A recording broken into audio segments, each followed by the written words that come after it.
आरती पापियों को पाप से है तारती। ये अमर ग्रंथ, ये मुक्ति पंथ, ये पंचम वेद निराला, नव ज्योति जगाने वाला। ये अमर ग्रंथ ये मुक्ति पंथ ये पंचम वेद निराला, नव ज्योत जगाने वाला। ये अमर ग्रंथ, ये मुक्ति पंथ, ये पंचम वेद निराला, नव ज्योति जगाने वाला। हरि नाम यही, हरि धाम यही, हरि नाम यही हरि धाम यही, हरि नाम यही, हरि धाम यही। हरि नाम यही हरि धाम यही। यही जगमंगल की आरती, पापियों को पाप से है तारती।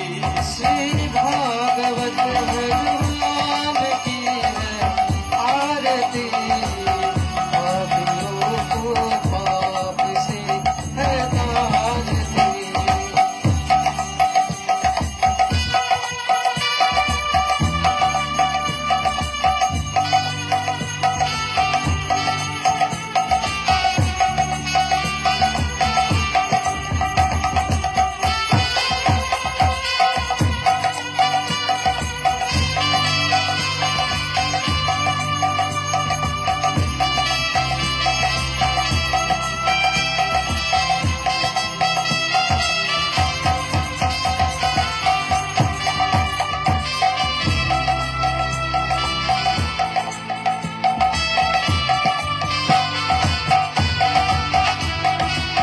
हरि बोल।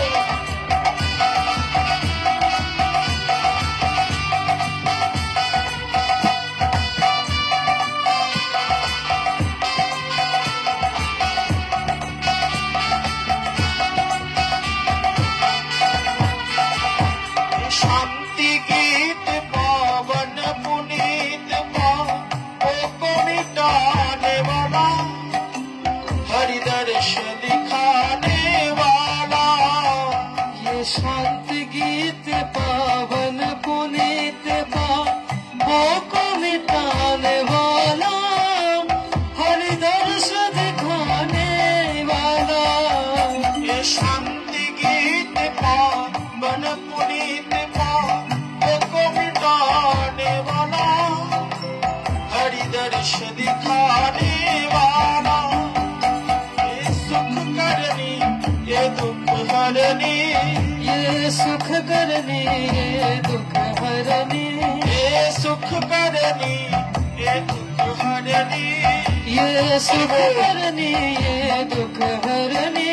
श्री मधुसूदन की आरती, पापियों को पाप से तारती। श्री भागवत भगवान की है आरती, पापियों को पाप से है तारती।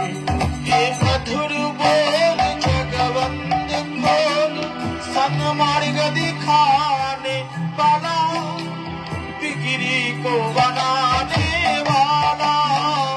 ये मधुर बोल जग फंद खोल सन मार्ग दिखाने वाला, बिगड़ी को बनाने वाला। ये मधुर बोल जग फंद खोल, सन मार्ग दिखाने वाला, बिगड़ी को बनाने वाला। श्री राम यही, घनश्याम यही, श्री राम यही घनश्याम यही, सिया राम यही, राधे श्याम यही। सिया राम यही राधे श्याम यही। हे प्रभु की महिमा की आरती, पापियों को पाप से है तारती। श्री भागवत भगवान की है आरती, पापियों को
माता च पिता तमेव तमेव वन्द्य च शिखा तमेव तमेव विद्या तमेव तमेव सर्वं मम देवदेव तमेव माता पिता तमेव तमेव वन्दे सखा तमेव तमेव विद्या तमेव तमेव सर्वं मम तमेव तमेव सर्वं मम देवदेव तमेव सर्वं मम तमेव हरे कृष्ण कृष्ण कृष्ण हरे हरे हरे राम राम राम हरे हरे हरे कृष्ण कृष्ण कृष्ण हरे हरे हरे राम राम राम हरे हरे हरे कृष्ण कृष्ण कृष्ण हरे हरे हरे राम राम राम हरे हरे हरे कृष्ण कृष्ण कृष्ण हरे हरे राम राम राम हरे हरे हरे कृष्ण कृष्ण कृष्ण हरे हरे हरे राम राम राम हरे हरे हरे कृष्ण कृष्ण कृष्ण हरे हरे हरे राम राम राम हरे हरे निताई गौर हरि बोल हरि बोल हरि बोल हरि बोल हरि बोल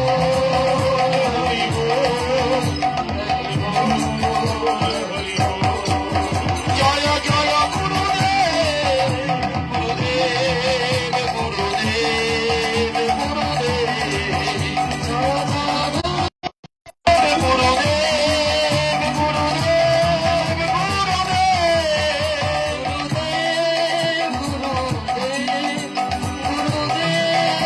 गुरुदेव जय जय गुरुदेव गुरुदेव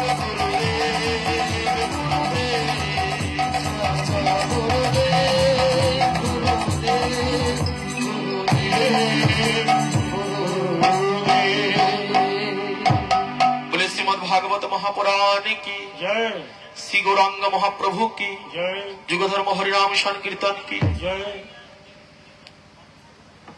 हरि बोल हरे कृष्ण जय निताय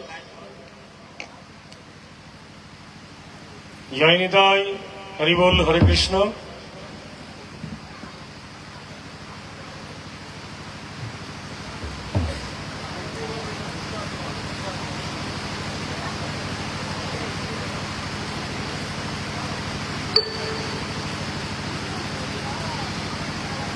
नमो अज्ञानतिमिरन्धस्य ज्ञानञ्जनशलाकया चक्षुरुन्मीलितं येन तस्मै श्रीगुरवे नमः वन्देऽहं श्रीगुरु श्रीयुतपादकमलं श्रीगौरवैष्णवांश्च श्रीरूपं सागरजातं सहगणो रघुनाथान्वितं तं सजीवम् साद्वैतं सावधूतं परिजनसहितं कृष्णचैतन्यदेवं श्रीराधाकृष्णपादान् सहगण ललिता श्रीविशाखान्वितांश्च नमस्त्रिकालसत्ताय जगन्नाथसुताय च सौभित्राय सपुत्राय सकलत्राय ते नमो नमः नमो आनन्दलीलारसविग्रहाय नमः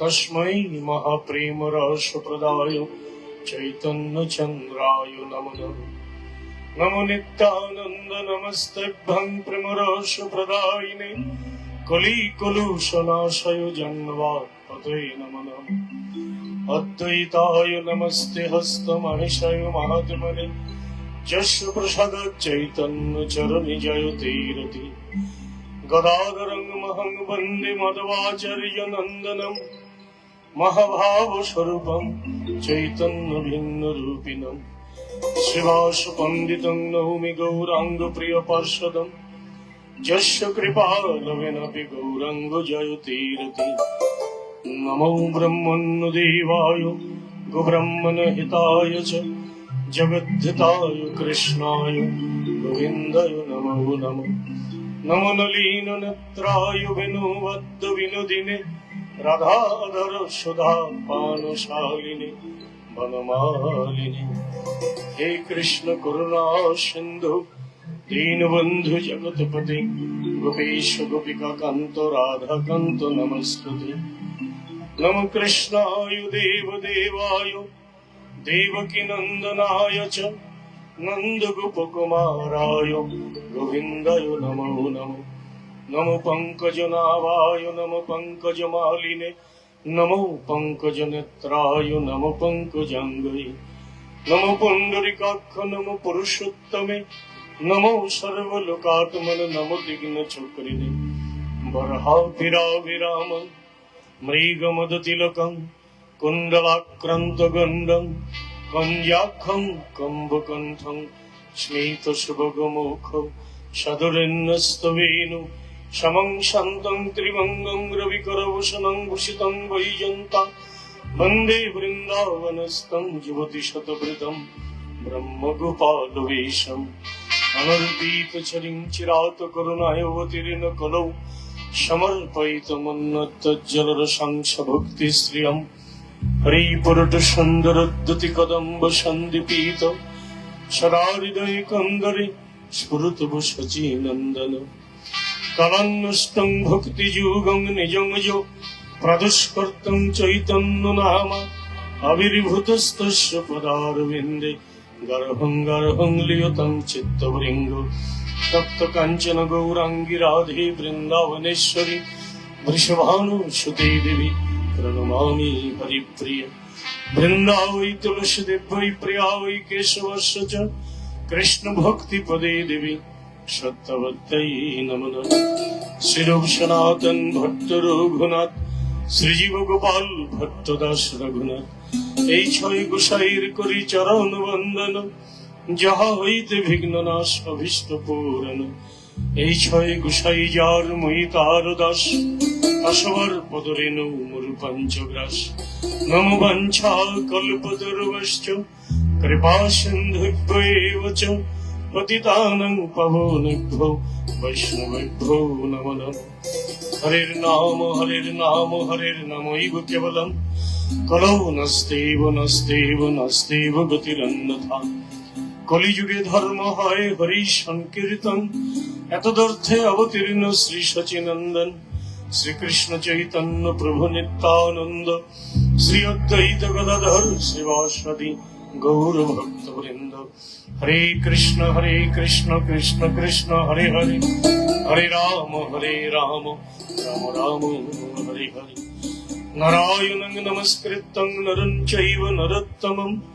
দেবীং সরস্বতীং বেশং তত জয়মুদীরয় হৃদয়াল নিতাই গৌরীশতনাথ সাক্ষাৎ গৌরগত কৃষ্ণগত ভক্তবৃন্দের শ্রীচরণে মুরকুটি দণ্ডবত প্রণাম ভাগবতে শ্রীকৃষ্ণ চৈতন্য চন্দ্রায় শ্রীকৃষ্ণায় নিত্যানন্দ চন্দ্রায় শ্রী অদ্বৈত চন্দ্রায় নমো নমঃ গুরুবে গৌরচন্দ্রায় রাধিকায় তদালয়ে কৃষ্ণায় কৃষ্ণ ভক্তায় তদ্ভক্তায় নমো নমঃ।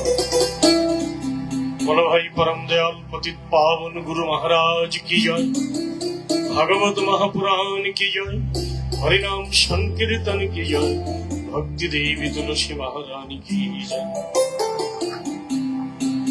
সচ্চিদানন্দ রূপায় বিশ্বতপত্তাদি হেতবে তাপত্রয় বিনাশায় শ্রীকৃষ্ণায় বয়ং নমঃ।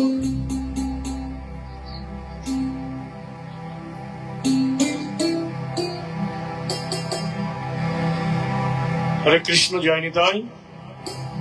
গুরু গৌরাঙ্গের অশেষ কৃপায় আমরা সকলেই একত্রিত হলাম ভাগবত চরণ পদ্মে যে আমরা হয়তো শুনতে পেয়েছি ত্রিদিবসীয় হরিকথার এক ক্ষুদ্র আয়োজন গৃহস্বামীর, যারা আজ প্রথম দিনের প্রথম চরণে আমরা একত্রিত হলাম ভাগবত পাদ মধ্যে।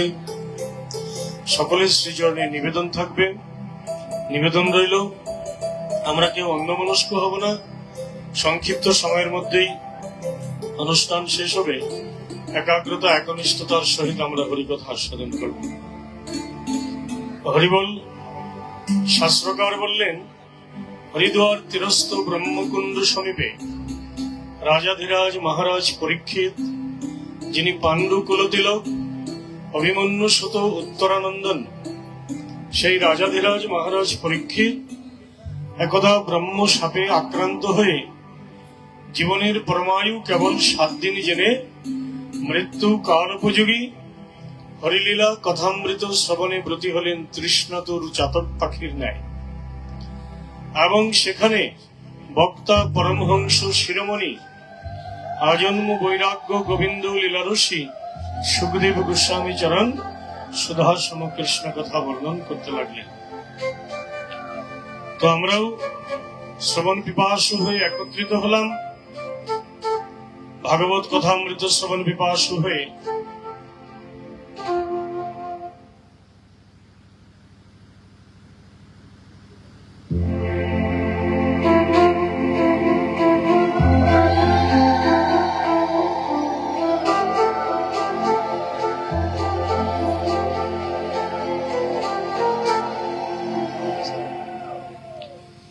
তো শাস্ত্রকার কি বললেন?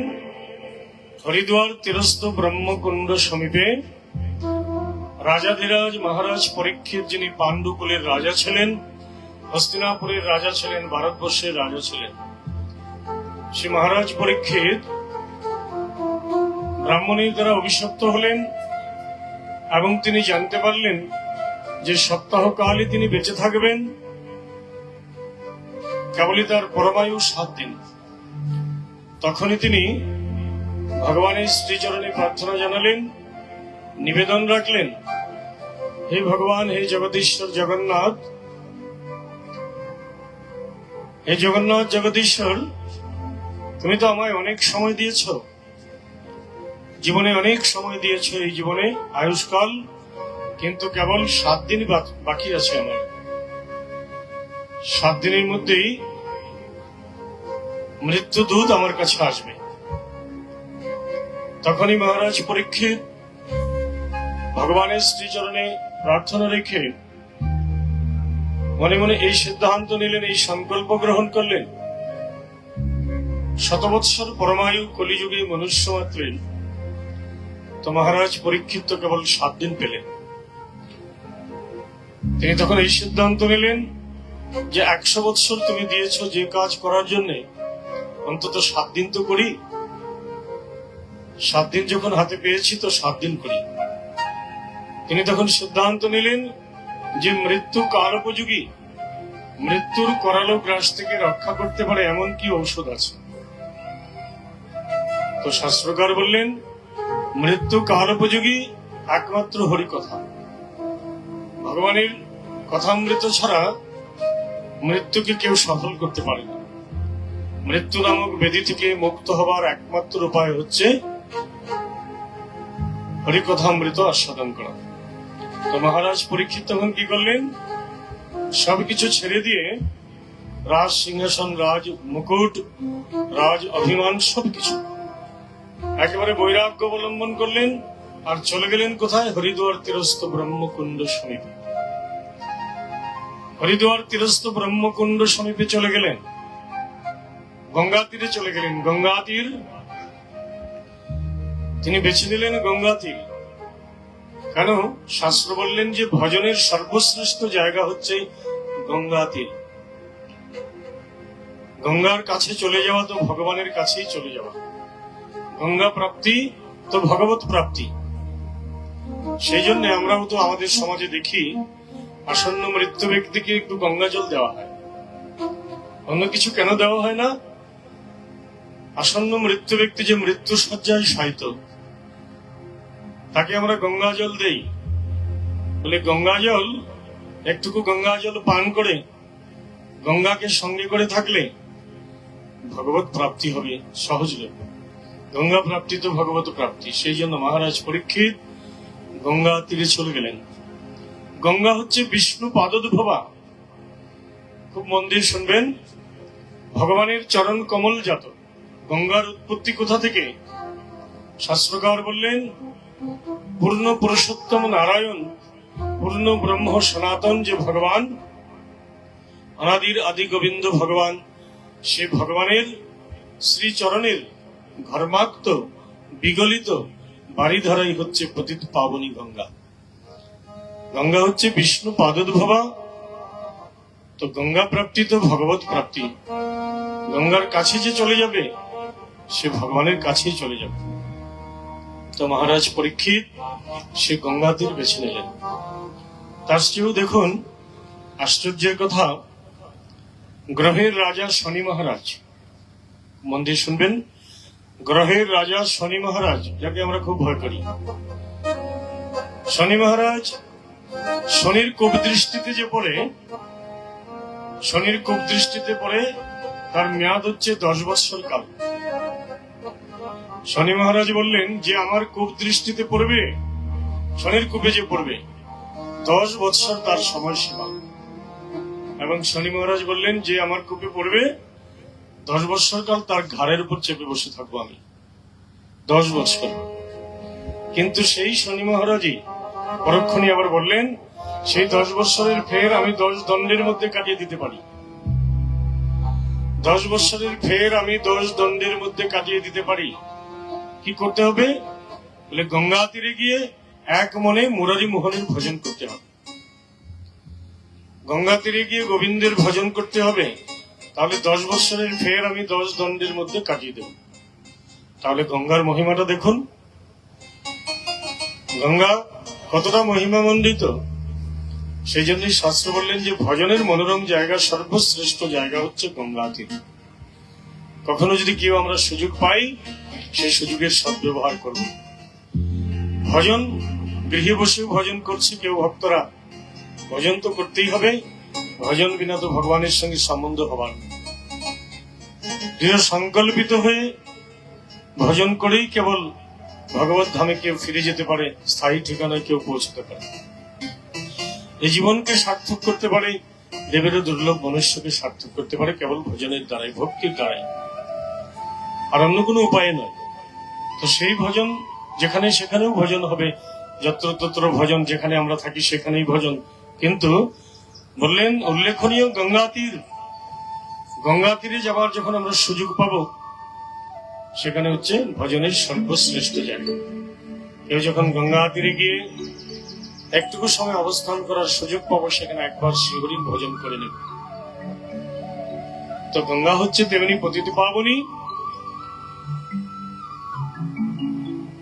ভগবান পূর্ণ পুরুষোত্তম নারায়ণ, পূর্ণ ব্রহ্ম সনাতন, সচ্চিত আনন্দ বিগ্রহ, অনাদির আদি গোবিন্দ যিনি, সর্বস্রষ্টা সর্বদ্রষ্টা সর্বপ্রদাতা যিনি, সে ভগবানের শ্রীচরণের ধর্মাত্ম বিগলিত বাড়িধারাই হচ্ছে পতিত পাবনী গঙ্গা। আর গঙ্গার প্রভুত্ব বললেন যে সে কেউ গঙ্গাকে পেয়ে যাবে তো ভগবানকে পাওয়া আর তার পক্ষে দেরি হবে না। তো মহারাজ পরীক্ষিত সেই জায়গায় বেছে নিলেন, তিনি গঙ্গা তীরে চলে গেলেন। আর গঙ্গা তীরে গিয়ে যখন উপনীত হলেন সেখানে বক্তা পরমহংস শিরোমণি আজন্ম বৈরাগ্য গোবিন্দ লীলারসী সুখদেব গোস্বামী চরণ সুধার সম কৃষ্ণ কথা বর্ণন করতে লাগলেন। যেমন শ্রোতা তেমনি বক্তা।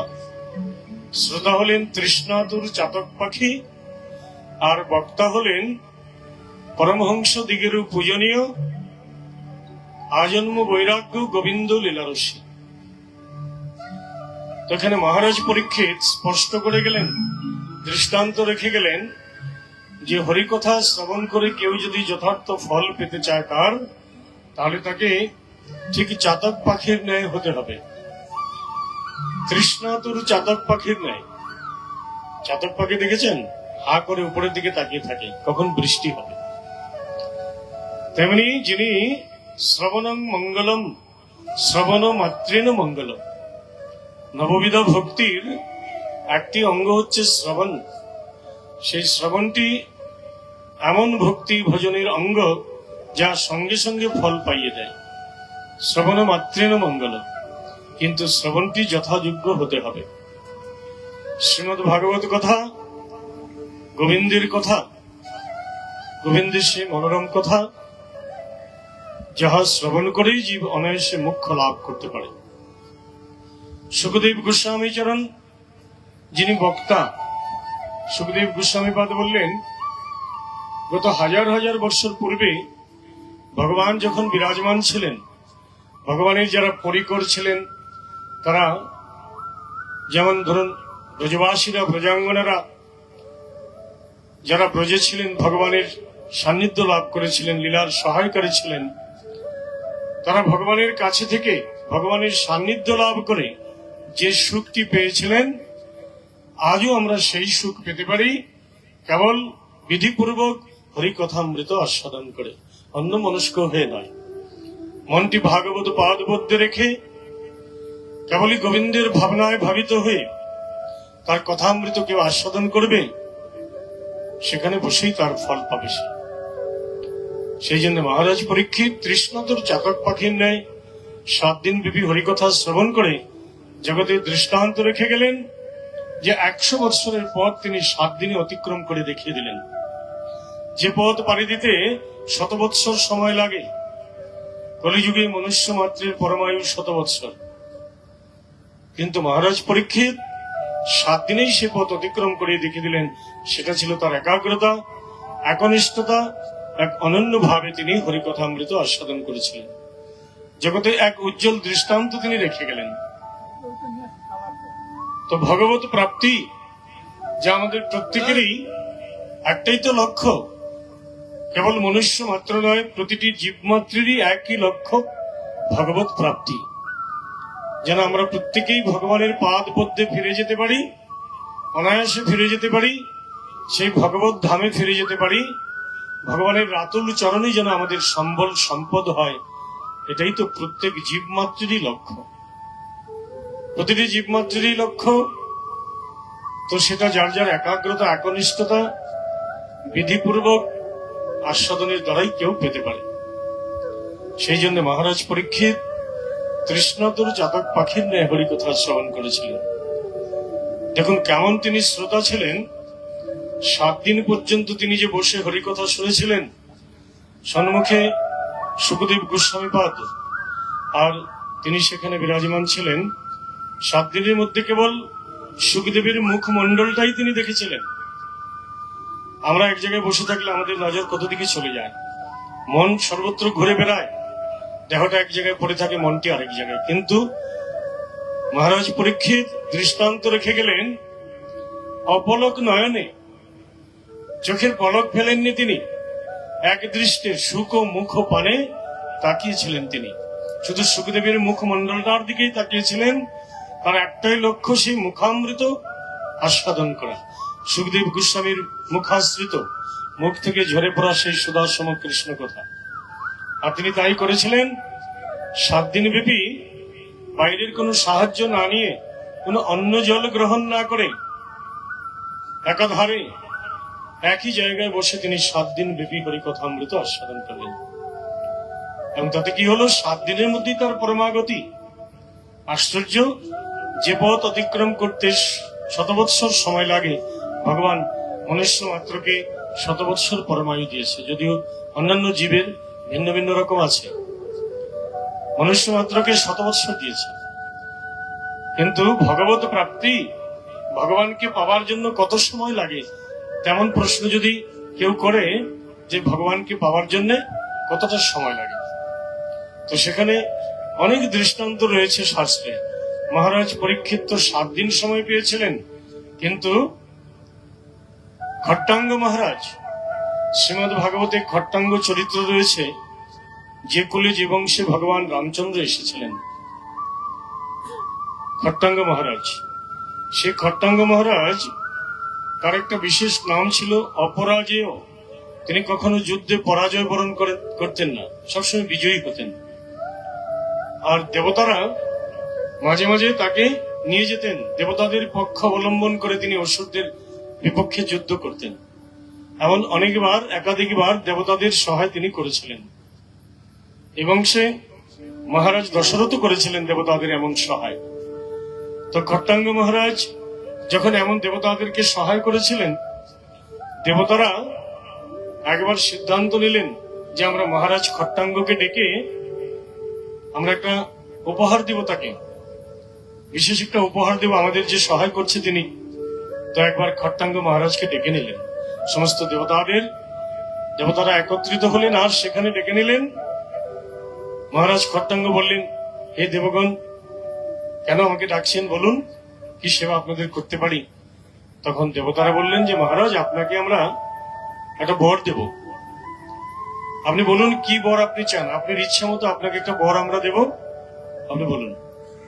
তখন মহারাজ খট্টাঙ্গ চিন্তা করলেন যে এমন সময় বসে আছি, এমন সব দেবতাদের কাছে বসে আছি, যা চাইবো তাই তো পাবো, তাহলে কি চাইতে পারি, এমন সবচাইতে ভালো জিনিস কি আছে, এমন কি চাইতে পারি আর অনায়াসে পেতে পারি?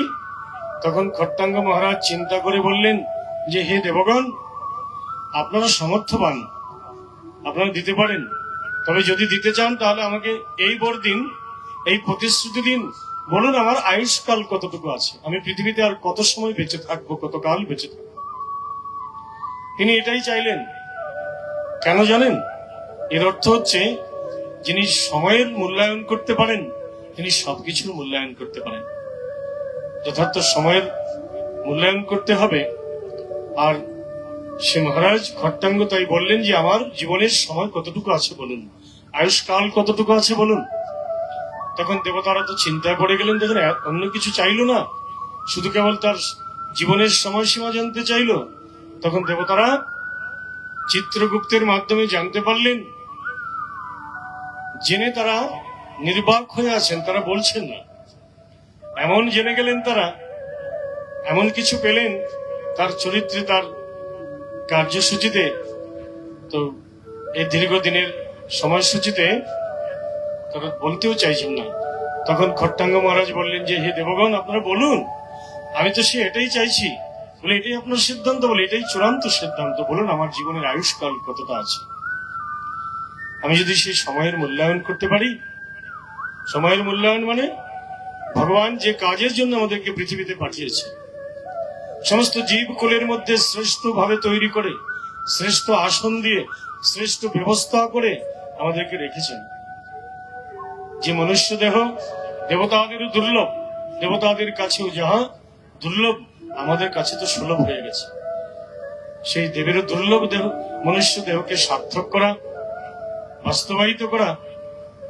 তখন দেবতারা বললেন যে মহারাজ খট্টাঙ্গ, আপনার জীবনে আয়ুষ্কাল কেবল ক্ষণকাল, এক মুহূর্ত কাল বাকি আছে।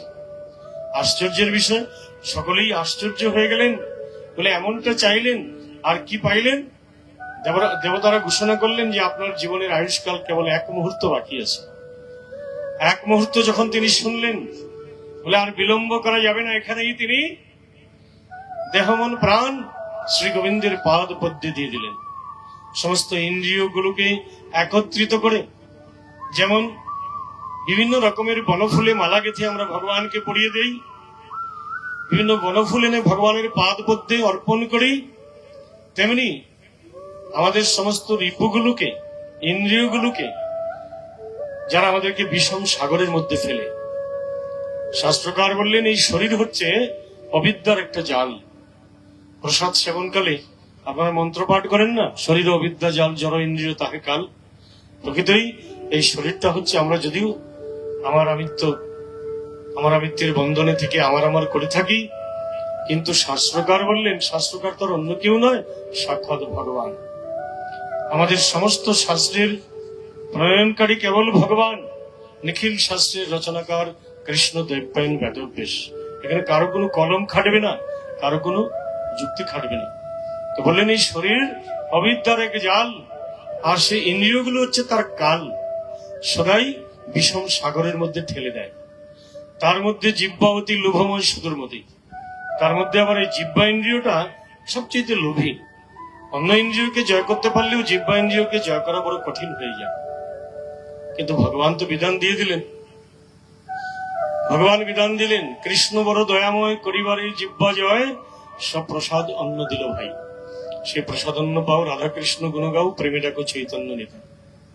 এমন যদি কেউ প্রসাদ চরণামৃতের সংকল্প করতে পারে, নিত্য অমৃত প্রসাদ চরণামৃত সেবন করব বলে এই জিহ্বা দিয়ে কেবল তোমার গুণকীর্তন করব আর কেবল প্রসাদের চরণামৃত সেবন করব, তাহলে জিহ্বা ইন্দ্রিয় তার বশীভূত হয়ে যাবে, জিহ্বাকেও সে জয় করবে, আর বাকি ইন্দ্রিয়রা এমনিতেই জয় হয়ে যাবে। তো প্রকৃতই এই শরীর হচ্ছে এক অবিদ্যার জাল। এই অবিদ্যার জালকে, অবিদ্যার জাল থেকে মুক্ত হয়ে দেহাভিমান থেকে, দেহাত্ম বুদ্ধি থেকে সরে যখন কেউ আত্ম জ্ঞান লাভ করবে, আত্মতত্ত্বকে জেনে নেবে, তখনই তার পরপরের পথ প্রশস্ত হয়ে যাবে, নিত্য আর অনিত্যের পার্থক্যকে বুঝে যাবে। তো সেটা মহারাজ পরীক্ষিত বাস্তবায়িত করে দিলেন 7 দিন হরিকথা শ্রবণ করে। আর মহারাজ খট্টাঙ্গ তার চেয়েও অধিক আশ্চর্য সকলকে জানিয়ে দিলেন যে মুহূর্ত কালের মধ্যেও কারো ভগবত প্রাপ্তি হতে পারে। তাহলে ভগবত প্রাপ্তির সঠিক কোনো সময় সীমা নেই যে কত সময় লাগবে ভগবানকে পেতে। ভগবানকে পেতে হবে প্রত্যেককেই, আমাদের প্রত্যেককেই ভগবানকে পেতে হবে। সে পরম পিতার কাছ থেকে এসেছি, একমাত্র পিতার কাছ থেকে এসেছি, সে পিতার আলোয় থেকে এসেছি, পুনরায় সেখানেই যেতে হবে, পুনরাগমন সেখানেই হবে। এতএব তার মাধ্যম কি দিয়ে সেই পথকে অতিক্রম করা যাবে, সে সময়ের মূল্যায়ন করা যাবে, সেটাই তো ভজন, সেটাই তো সাধনা, সেটাই তো তপস্যা। তো সেই সাধনা তপস্যার মূল হচ্ছে একাগ্রতা, একনিষ্ঠতা।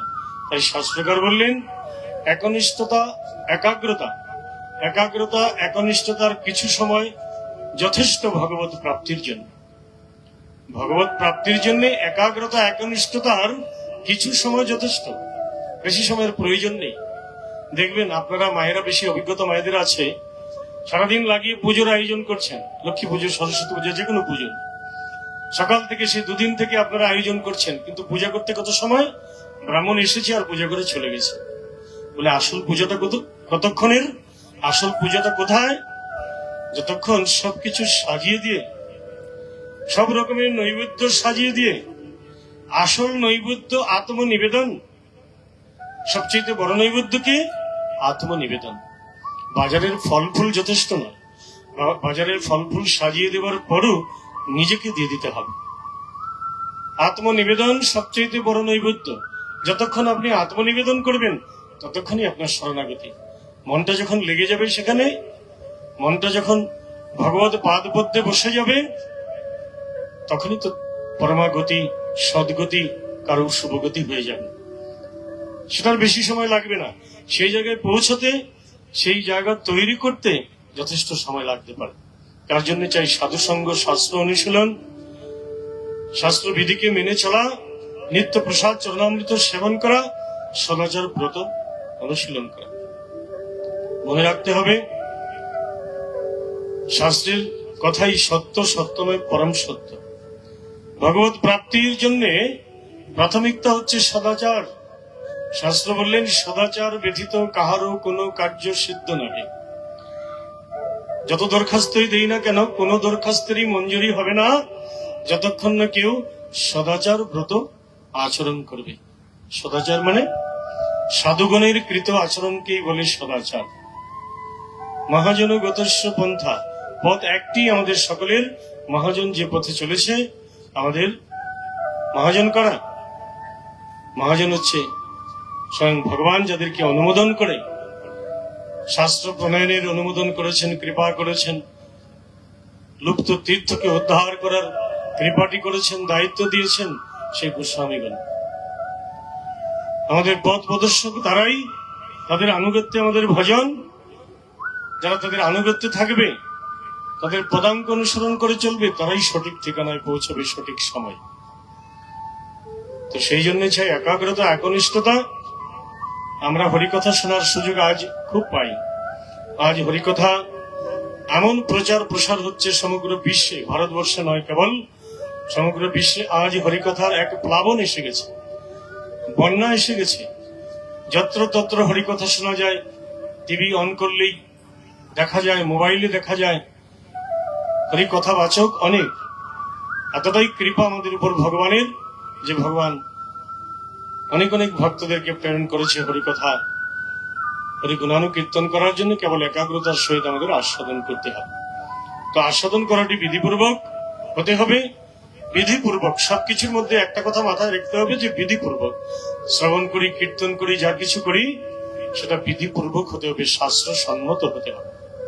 তো নিতাই গৌর হরিবল। আজকের প্রথম দিনে প্রথম চরণে যদিও আকাশ মেঘাচ্ছন্ন, কেউ মনে ভাববেন না যে আকাশ এমন হয়ে গেছে। শাস্ত্র তো বলেছেন যে মেঘাচ্ছন্ন দিন কবু নহে দুর্দিন, কৃষ্ণ ভজন বিহীন দিন দুর্দিন।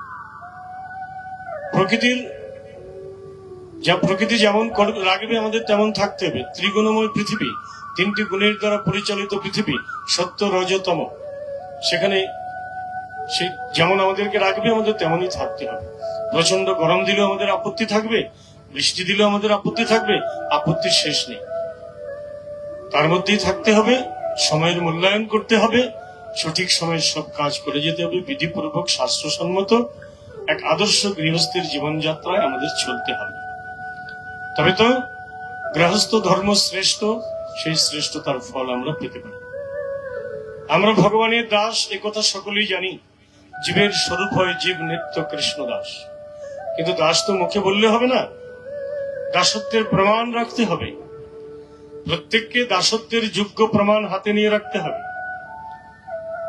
আজকাল জানেন তো জাগতিক জগতে যেখানেই যান না কেন সে প্রমাণ তো প্রয়োজন, যোগ্য প্রমাণ। তেমনি পারমার্থিক পথেও সেখানে সদাই যোগ্য প্রমাণের প্রয়োজন হবে। আমরা প্রত্যেকেই ভগবানের দাস, কিন্তু দাসত্বের প্রমাণ কোথায়? কণ্ঠে তুলসীর মালা, ললাটে তিলক ধারণ, ললাটে তিলক ধারণ, কণ্ঠে তুলসীর মালা, এটাই হচ্ছে দাসত্বের প্রমাণ রাখা যে আমি তোমার দাস। এই ভক্তরা যখন তিলক করে, তিলক সেবা করে, অঙ্গে অঙ্গে দ্বাদশ অঙ্গে ভগবানের নাম সমূহকে লিখে রাখে। তার দ্বারা ভক্ত দৃঢ়তার সঙ্গে বলতে পারে যে দেখো প্রভু, হে প্রভু, আমি তোমারই দাস, অন্য কারো দাস নই। যেহেতু আমার অঙ্গে অঙ্গে কেবল তোমারই নাম লেখা, অন্য কারো নাম তো আমি লিখিনি, কেবলই তোমার নাম লিখে রেখেছি। অতএব আমি তোমার দাস, অন্য কারো দাস হতে পারি না। তখন কেউ দাস অভিমানী হতে পারবে, সেটাই হচ্ছে দাসত্বের প্রমাণ। আর কেউ সেই প্রমাণ রাখবে না, তাহলে ঠেকে যেতে পারে কোথাও, আসল জায়গায় কিন্তু সে পার হতে পারবে না, যেখানে প্রমাণ থাকবে না। প্রত্যেকের চাই ভগবানকে সবাই চাই। কেউ ভজন না করলেও ভগবানকে চায়, সদাই ভগবানের কাছে গিয়ে কত রকমের দরখাস্ত অর্পণ করে ভগবানের কাছে চাইতে থাকে। কেউ ভজন করেও চায়, ভজন না করেও চায়। কিন্তু একটা কথা মনে রাখতে হবে যে ভগবানকে পেতে গেলে সে বিধিপূর্বকই পাওয়া যাবে। 56 ভোগ 36 ব্যঞ্জন বিনা তুলসী এখন আহিমান। একটা ছোট্ট ছেলে মেয়েও জানে যে ভগবানের কাজ সেবা করতে গেলে ভগবানের কাছে একটা বাটার মধ্যে একটা সন্দেশ, এক গ্লাস জল দিলেও তার মধ্যে তুলসী পত্র দিয়ে দিতে হবে। বিনা তুলসী ভগবান গ্রহণ করে না। একটা দীপ ভগবানের কাছে দিলেও, প্রদীপ প্রজ্বলন করলেও তার মধ্যে একটা তুলসী যুগে দিতে হবে। একটা বস্ত্র ভগবানকে দিয়েছি, তার মধ্যে তুলসী পত্র দিয়ে দিতে হবে। বিনা তুলসী কিছুই তিনি গ্রহণ করেন না। তাহলে এক গ্লাস জল যিনি তুলসী ছাড়া গ্রহণ করে না, একটা দীপ তুলসী ছাড়া গ্রহণ করে না, আমার এত বড় অপরাধের দেহটাকে গ্রহণ করবে? আমি যদি বলি যে প্রভু আমায় ঠাই দাও, তোমার পাদ মধ্যে আমায় পার করো, তুমি করবে কি? মনে হয় যিনি তুলসী ছাড়া একটু জল গ্রহণ করেন না, তাহলে জন্মান্তরেরই অপরাধের দেহটা আমার, সে দেহটাকে তিনি কি করে গ্রহণ করবেন? আর যখনই কেউ এই ইউনিফর্ম ধারণ করবে, নিত্যই ললাটে ঊর্ধ্বপুণ্ড হরিমন্দির তৈরি করে রাখবে, কেশবকে সেখানে বসিয়ে রাখবে ভগবান, আর সমস্ত অঙ্গে অঙ্গে ভগবান বিরাজমান থাকবে তার, তখনই সে প্রকৃত ভগবানের দাস হতে পারবে, আর সে ভগবান অনায়াসে তাকে পার করবে। তখনই কেউ দাবি করতে পারবে যে আমরা ভগবানের দাস। তো দাসত্বের প্রমাণ রেখে চলতে হবে। শ্রীমদ ভাগবত মহাপুরাণ কলিজীবের একমাত্র উদ্ধারকারী। পরীক্ষিতের পারের করি কলিজীবের উদ্ধারকারী জয় জয় ভাগবত। পরীক্ষিত মহারাজ যে করি দিয়ে পার হয়েছিলেন, জগতের দৃষ্টান্ত রেখে গেলেন যে হে কলিজীব, তোমরাও এই করি সঞ্চয় করে অনায়াসে পাড়ি দিবে। যার আছে নামের করি, যার থাকবে নামের করি, তাকেই পার করবে গৌর হরি, আর না তো কেউ পার হতে পারবে না। তো এই ভাগবত মহাপুরাণ আমরা সকলেই হয়তো জানি যে প্রত্যেক যুগে একটা যুগ ধর্ম হয়, যুগাবতার এসে থাকেন। তো কলিযুগের যুগ ধর্ম হচ্ছে নাম সংকীর্তন। কলিযুগে ধর্ম হয় হরি সংকীর্তন, এতদর্থে অবতীর্ণ শ্রী শচীনন্দন। এবং এই জন্যই কলিযুগের ধর্ম যে নাম সংকীর্তন, এই জন্যই শচীনন্দন গৌর হরি ভগবান আবির্ভূত হয়েছেন আজকে থেকে 539 বৎসর পূর্বে শ্রীরাম নবদ্বীপে। নবদ্বীপ হেন গ্রাম ত্রিভুবনে নাহি, জহি অবতীর্ণ হইলা চৈতন্য গোসাই। চৈতন্য ভাগবতের কথা। এতএব সে মহাপ্রভু যিনি সংকীর্তনের পিতা। আমাদের ধর্ম হচ্ছে হরিনাম, আর সেই হরিনামের পিতা হচ্ছেন তিনি। অনাদি অনন্তকাল গোলকে ছিল, এবে এনে মহাপ্রভু দাঁড়ে দাঁড়ে দিল। এই হরিনাম যে আজকে আমরা পেয়েছি, সুযোগ পেয়েছি নামের মালায় জপ করা, উচ্চস্বরে হরিনাম সংকীর্তন করার, তবে এই হরিনামের কিন্তু দুই ব্যবস্থা দিয়েছেন মহাপ্রভু। দুরকম ব্যবস্থা দিয়েছেন, নামের মালায় জপ করা আর উচ্চস্বরে হরিনাম সংকীর্তন করা। দুটার দুরকম ফল। আপনি জপিলে নাম আপনি সে তরে, উচ্চস্বরে হরিনামে পশু পাখিও তরে। প্রত্যেকে জপ করবেন, জপ করলে নিজের কল্যাণ হবে, আত্মশুদ্ধি চিত্তশুদ্ধি হবে। আপনি জপিলে নাম আপনি সে তরে, আর উচ্চস্বরে হরিনামে পশু পাখিও তরে। আপনাকে নামের মালায় জপ করতে হবে, উচ্চস্বরেও গাইতে হবে। কেন? আমরা কোথায় জন্ম নিয়েছি? ভারত পুণ্যভূমিতে। ভারত পুণ্যভূমিতে মনুষ্য জন্ম হইল যার, জন্ম সার্থক করো করি পর উপকার। এবং সেই পর উপকারটা কেমন? কাউকে টাকা দিয়ে নয়, কাউকে ভোজন করিয়ে নয়, নিজে হরি বলবো, অন্যকে হরি বলাবো। নিজে হরি বলবো আর অন্যকে হরি বলাবো। এই জাতীয় উপকারের দ্বারাই এই মনুষ্য দেহের সার্থক হতে পারে। এই ভারত পুণ্যভূমিতে জন্ম হওয়ার সার্থকতা কেউ পেতে পারে। কীট পতঙ্গ স্থাবর জঙ্গম পশু পাখি, যাদের জন্য এই উচ্চস্বরে হরিনাম। আপনি যখন উচ্চস্বরে হরিনাম করবেন, নামের মালায় জপ করে, তো সেই কৃপা শুধু কেবল আপনি একাই পাবেন, সে আনন্দ সেই অনুভব কেবল আপনার হবে।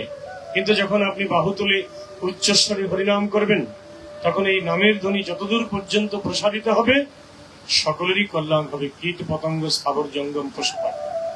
অতএব উচ্চস্বরে হরিনাম অনিবার্য, প্রত্যেককে প্রত্যেক দিন করতে হবে। যেমন নামের মালায় প্রত্যেক দিন সংখ্যা করে নাম জপ করা, তেমনি উচ্চস্বরেও গাইতে হবে। প্রত্যেকের কাছে আমরা ঋণী আছি। গাছপালা আমাদেরকে উপকার করছে ফল ফুল দিয়ে, পশু পাখিরাও আমাদের উপকার করছে, সেই জন্য তারা উপকার করে চলছে, তাদেরকেও আমাদের উপকার করতে হবে। তাদেরকে কি উপকার আমরা করব? আমরা উচ্চস্বরে হরিনাম গাইব, উচ্চস্বরে হরিনামে পশু পাখিও করে। সবাই একটু এদিকে চলে আসুন, তাহলে বৃষ্টি পড়বে না। রাস্তার ধারে বসার প্রয়োজন নেই, একটু ভেতরের দিকে চলে আসুন। কেউ কিন্তু অন্যমনস্ক হবেন না। এর চেয়ে জোরে বৃষ্টি হলেও, হরিবল শ্রীচরণে সকলের নিবেদন রাখি, এর চেয়ে উচ্চস্বরে বৃষ্টি হলেও, শিলা বৃষ্টি হলেও কেউ অন্যমনস্ক হবেন না। আমরা কোথায় বসে আছি?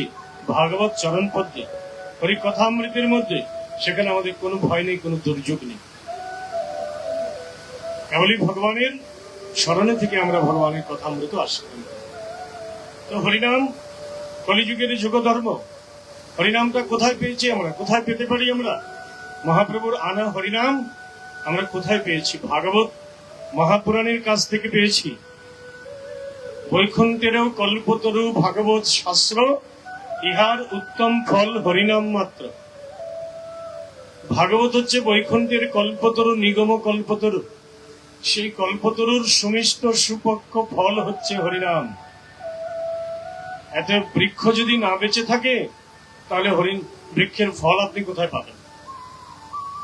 বৃক্ষটাকে যত্ন করে বাঁচিয়ে রাখতে হবে ফল পাবার জন্যে, ছায়া পাবার জন্যে, বৃক্ষ থেকে যা যা কিছু পাবার আছে। সে বৃক্ষে নিত্য জল সেচন করতে হবে। বৃক্ষের খাদ্য কি? বৃক্ষের খাদ্য হচ্ছে জল। আপনি বৃক্ষের সামনে মন্ডা মিঠাই রসগোল্লা রেখে দিলেও বৃক্ষ খাবে না। ভগবান প্রত্যেক জীবকে সৃষ্টি করে তার ব্যবস্থাও ভগবান করে দিয়েছেন। সে কি খাবে, কোথায় ঘুমাবে, কোথায় থাকবে, তার জীবন কি করে বেঁচে থাকবে, তদ্রূপ সেই ব্যবস্থাপক হচ্ছে ভগবান, একমাত্র জগতের প্রতি জগৎ পিতা। তো সেই বৃক্ষগুলো কি চায়? যদি আপনার কাছে চায় অতিরিক্ত কিছু, ভগবানের দেওয়ার পরেও কিছু চায়, সেটা একমাত্র জল। আপনি বৃক্ষকে জল দান করতে পারেন। শুধু তুলসী বৃক্ষে নয়, আম জাম কাঁঠাল প্রতিটি বৃক্ষেই জল দেওয়া আমাদের কর্তব্য, কারণ সেগুলো বৃক্ষ থেকে আমরা উপকার পাই। বৃক্ষরা যদি ফল ফুলের যোগান না ধরে, তাহলে ভগবৎ সেবা আমাদের উদর পূরণ কি করে হবে? সেই জন্য তাদেরকে আমাদের কৃপা করতে হবে, তাদের প্রতিও আমাদের অনুগ্রহ প্রকাশ করতে হবে। তো সেই বৃক্ষগুলো একটু জল চষে চষে খায়, তার চেয়েও সেই বৃক্ষগুলো আমাদের কাছে দাবি করে যে আমরা তো আজীবন আমৃত্যু তোমাদেরকে ফলের যোগান ধরছি, ফুলের যোগান ধরছি, বিনিময়ে তোমাদের কাছ থেকে কিছু দাবি করছি না, কিন্তু মাঝে মাঝে তোমরা উচ্চস্বরে হরিনাম করে দিও। মাঝে মাঝে তোমাদের মুখে যখন আমরা হরিধ্বনি হরিনাম শুনবো, তখনই আমরা সার্থক হয়ে যাব। কেননা আমরা আজ তমগুণাচ্ছন্ন হয়ে আছি, তমগুণে পড়ে আছি। তোমাদের মুখে হরিনাম শ্রবণ করে করে, হরিধ্বনি শ্রবণ করে করে একদিন আমরা এই তমগুণ থেকে মুক্ত হয়ে আমরাও একদিন ভগবানের পাদপদ্মে ফিরে যেতে পারব। সেই জন্য এই জাতীয় উপকার আমাদের প্রত্যেকের করা উচিত। অতএব হরিনাম আমাদের সম্বল, কলিযুগের সম্বল, কলিজীবের সম্বল, একমাত্র ধর্ম নাম সংকীর্তন। যে শ্লোকটি আপনারা সকলেই জানেন, হয়তো শুনে থাকেন, হরের নাম হরের নাম হরের নাম ঐব কেবলম কলৌ নাস্তেব নাস্তেব নাস্তেব গতিরন্যথা।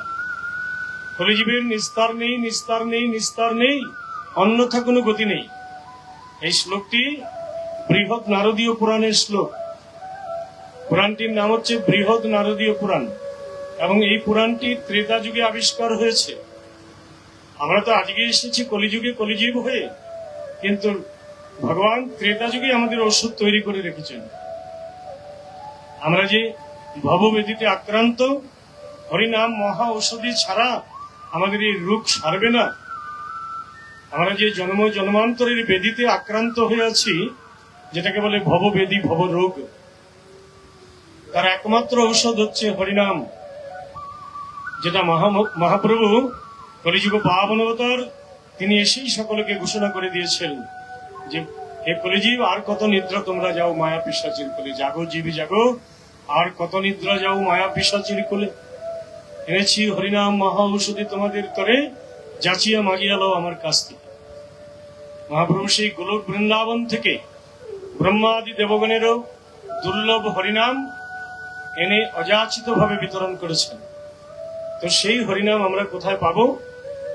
হরিনাম তো কোথায় কোনো দোকানে গিয়েও পাওয়া যাবে না। হরিনাম পাবো ভাগবত মহাপুরাণের কাছে। ভাগবত হচ্ছে বৃক্ষ, নিগম কল্পতরু, সেই বৃক্ষের ফল হচ্ছে হরিনাম। তো দুটাই আমাদের প্রয়োজন, বৃক্ষেরও প্রয়োজন, বৃক্ষের ফলেরও প্রয়োজন।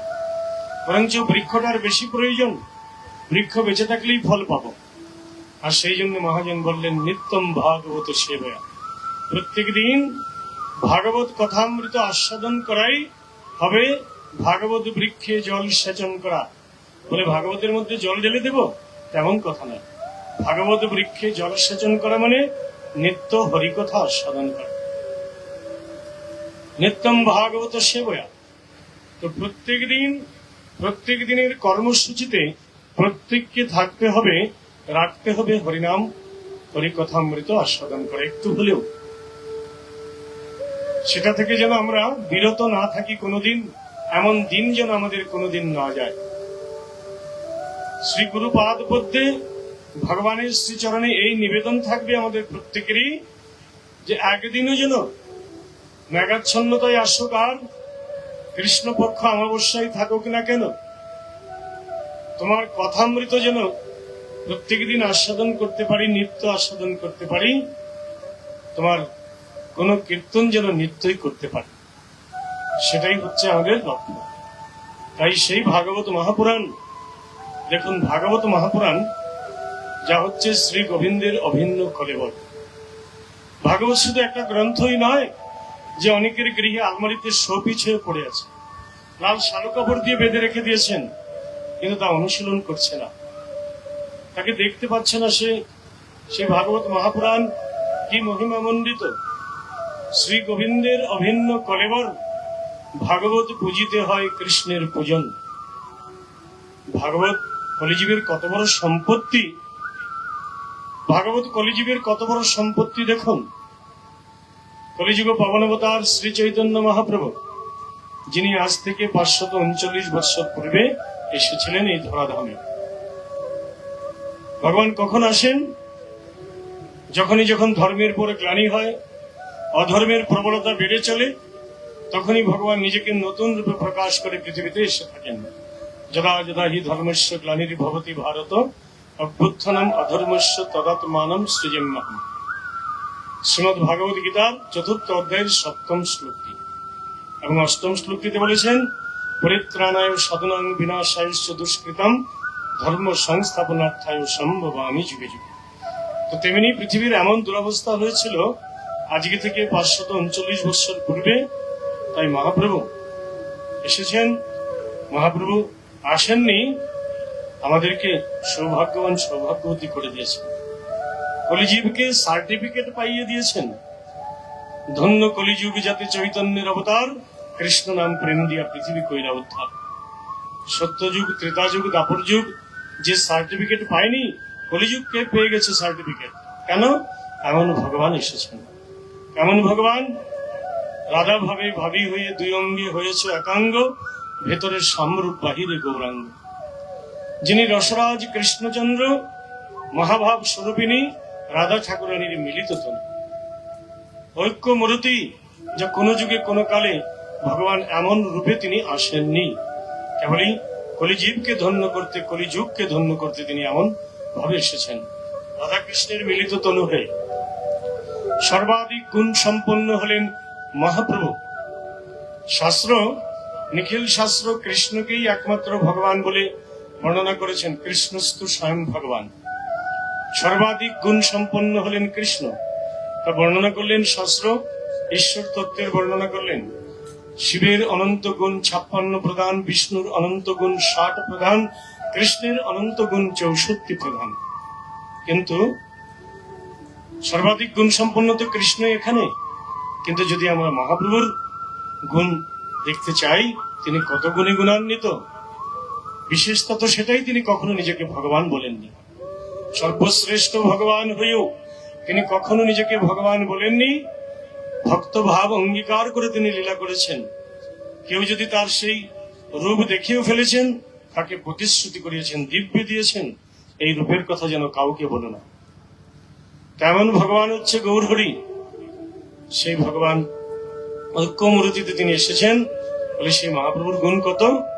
কৃষ্ণের অনন্ত গুণ 64 প্রদান, রাধিকার অনন্ত গুণ 25 প্রদান।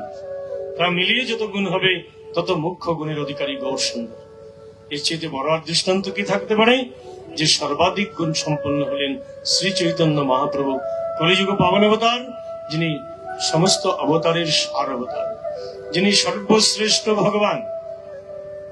শ্রেষ্ঠতার প্রমাণ আছে, ভগবানেরও বিরোধী পক্ষ আছে। বিরোধীরা তো যোগ্য প্রমাণ চাইবে, বলে দেখি প্রমাণ। এবার মনে করুন যারা রাম ভক্ত, তারা তো বলবে আমার প্রভু রামচন্দ্রই সর্বশ্রেষ্ঠ ভগবান। কেউ শিব ভক্ত, সে বলবে আমার শিবই সর্বশ্রেষ্ঠ ভগবান। কৃষ্ণের ভক্তরা বলবে কৃষ্ণই সর্বশ্রেষ্ঠ ভগবান। কিন্তু শ্রেষ্ঠতার প্রমাণ রয়েছে তো শাস্ত্রে, হাজার হাজার প্রমাণ রয়েছে। আমি তো একটা পিঁপড়ের মতো, কোন কথাবাচক নই, শুধু কেবল আপনাদের আশীর্বাদে 2-4টি কথার জন্য বসেছে। আমি তো শত শত দিতে পারবো তার প্রমাণ। 3 দিনের সময়সীমা আমরা পেয়েছি, জানবো, যোগ্যতার প্রমাণ আমরা দেখব। কিন্তু প্রমাণ তো এখানে রয়েছে। কৃষ্ণের অনন্ত গুণ 64 প্রদান, রাধিকার অনন্ত গুণ 25 প্রদান। তত মুখ্য গুণের অধিকারী গৌরসুন্দর। তাছাড়া বললেন ধন্য কলিযুগ, ধন্য সত্যযুগ বলেননি, ধন্য ত্রেতাযুগ বলেননি, ধন্য দাপর যুগকেও বলেননি, ধন্য তো কেবল কলিযুগকে বললেন। কিন্তু কেন বললেন? ধন্য কলিযুগ যাতে চৈতন্যের অবতার। এমন চৈতন্য মহাপ্রভু যদি না আসতেন কলিযুগ ধন্য হতো না। মহাপ্রভু এসে ধন্য করেছেন সেই মহাপ্রভু। আমরা অনেক দূরে এগিয়ে গেছি অন্য কথায়। আমাদের কথাটা কি ছিল? যে কলিযুগের কত বড় সম্পদ শ্রীমৎ ভাগবত মহাপুরাণ। কলিযুগ পাবনবতার মহাপ্রভু এসে, মহাপ্রভু যখন অন্নপ্রাশন হয়েছিল, নিমাইয়ের যখন অন্নপ্রাশন হয়েছিল, অন্নপ্রাশন, নামাকরণ, চোরাকরণ, এ সমস্ত বৈদিক সংস্কার যা ভগবানের প্রণীত। আবার ভগবান যিনি সব সংস্কারের ঊর্ধ্বে, সব গুণের অতীত, গুণাতীত, সেই ভগবান আবার সেই সংস্কারগুলোকে মেনেছেন। আপনি আচরি ধর্ম জীবের শিখায়, আপনি না কইলে ধর্ম শিখানো না যায়। তাই ভগবান যিনি জগতের গুরু, তিনি আবার গুরু বরণ করেছেন জগৎকে শিক্ষা দেওয়ার জন্য। তিনি তো জগতের গুরু। আমাদের গুরু গ্রহণের প্রয়োজনীয়তা কেন? যে ভগবত প্রাপ্তির জন্য। গুরু আমরা কেন গ্রহণ করব, বরণ করব? ভগবানকে পাওয়ার জন্যে, ভগবানের সঙ্গে জোড়াবার জন্য, ভগবানের কাছে ফিরে যাওয়ার জন্য। আশ্রয় করিয়া বন্ধু শ্রী গুরু চরণ, যাহা হইতে মিলে ভাই কৃষ্ণ প্রেমধন। কিন্তু ভগবান কাকে পাবেন গুরু বরণ করে? ভগবানের কি আর কারো পাওয়ার বাকি আছে? তিনি তো সর্বেসর্বা। কিন্তু কেন গুরু বরণ করেন ভগবান? রামচন্দ্র, কৃষ্ণচন্দ্র, গৌরচন্দ্র প্রত্যেকেই গুরু বরণ করেছিলেন, দীক্ষা গুরু, শিক্ষা গুরু, সবকিছুই জীব শিক্ষার জন্য। আপনি আচরি ধর্ম জীবের শিখায়, আপনি না কইলে ধর্ম শিখানো না যায়। তাই মহাপ্রভুর অন্নপ্রাশন, নিমাইয়ের অন্নপ্রাশন। অন্নপ্রাশনে কি হয়? অন্নপ্রাশন, অন্ন তো অন্নই আমরা জানি, চাল থেকে অন্ন হয়, পুষ্পান্ন, পরমান্ন, খিচড়ান্ন, কত রকমের অন্ন হয়। আর সেই অন্নপ্রাশন, প্রাশন শব্দের অর্থ হচ্ছে খাওয়া, অন্ন খাওয়া। আজকের উৎসবটির নাম কারো বাড়িতে অন্নপ্রাশন। তো কিসের উৎসব? বলে অন্ন খাওয়ার উৎসব। নবজাতক জাতিকে আজকে প্রথম অন্ন খাবে। তো প্রথম দিন যখন অন্ন খাবে, তাকে কোন অন্ন খাওয়াতে হবে? আজ শুরু করবে, আজ থেকে শুরু হবে তার অন্ন খাওয়া। তো দেখতে হবে এই পুষ্পান্ন, পরমান্ন, খেচরান্ন নয়, জগতের সবচেয়ে শ্রেষ্ঠ অন্ন কোনটা? তো শাস্ত্র বললেন জগন্নাথের প্রসাদন্ন ত্রিজগতে মহামান্য, যাহার একরঞ্চ পাই নাচে ত্রিপুরারি। প্রমাণ হয়ে গেল তো, খোঁজ পেয়ে গেলাম তো শ্রেষ্ঠ অন্ন কোনটা।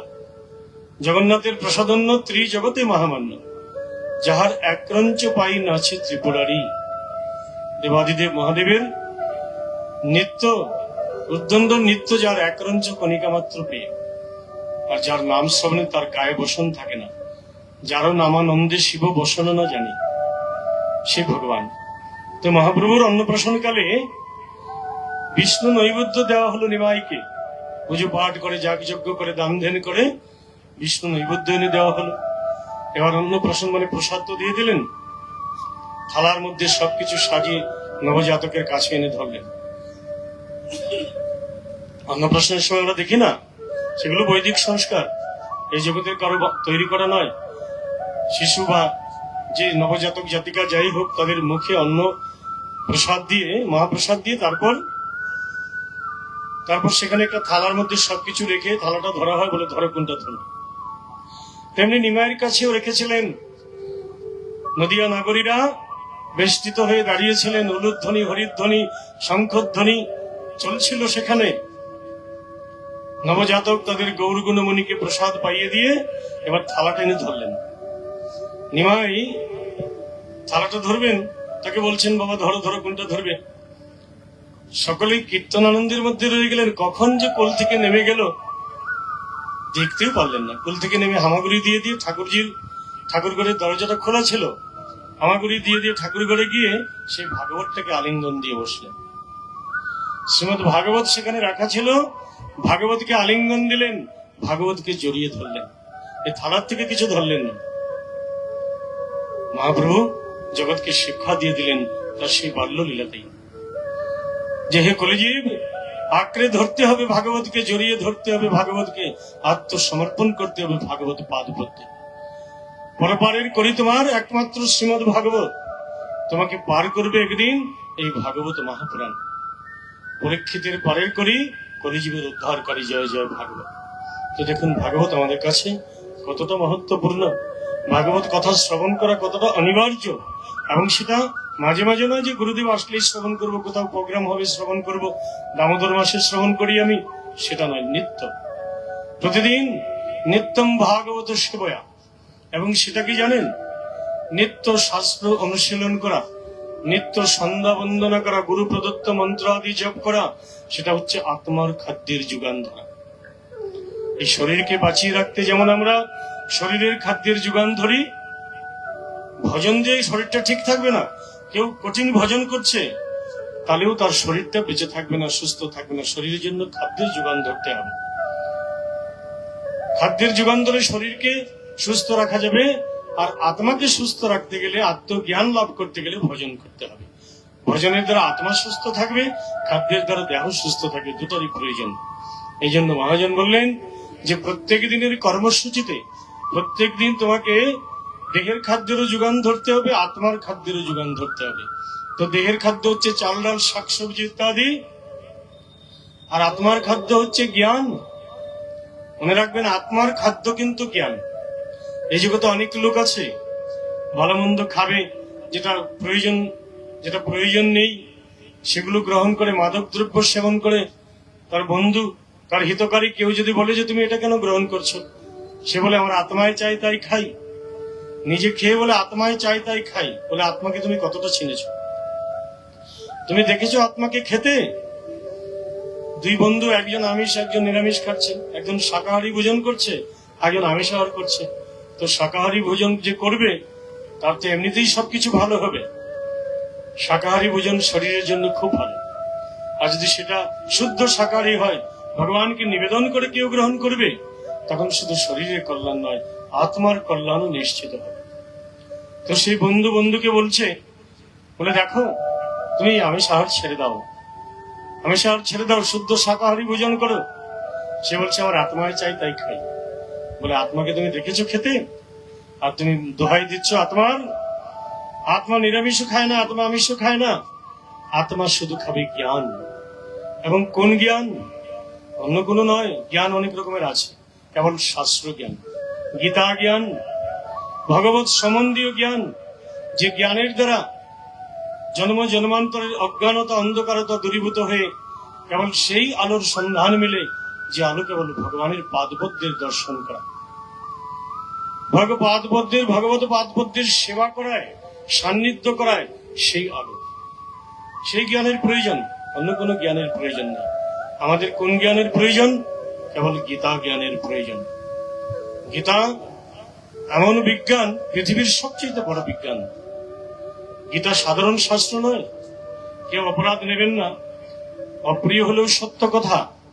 আজকের দিনে কেউ গীতার একটা দুটা এপিসোড মুখস্থ করেছে, একটা দুটা অধ্যায় মুখস্থ করে ফেলেছে, প্রত্যেক দিন একটু বলছে করছে, সে বলে বেড়াচ্ছে আমার তো গীতা মুখস্থ। আরে গীতা তো আমি পড়ি, গীতা আমার মুখস্থ হয়ে গেছে। গীতা কত বড় শাস্ত্র জানেন? যেটা গীতা শাস্ত্রে বলেছেন, কৃষ্ণ জানতি বৈ সম্যক কিঞ্চিত কুন্তি সুত ফলম।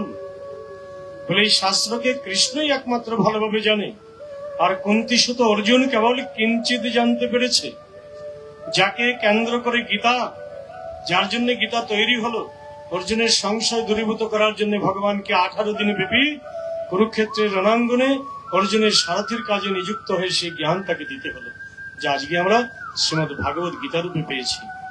তো সেই শাস্ত্র কি বললেন ব্যাসদেব? তিনি বললেন, কৃষ্ণ জানাতি বৈ সম্যক। সম্যক রূপে মানে ভালোভাবে, কেবল কৃষ্ণই তাকে জানেন, আর এই জগতের কেউ নয়।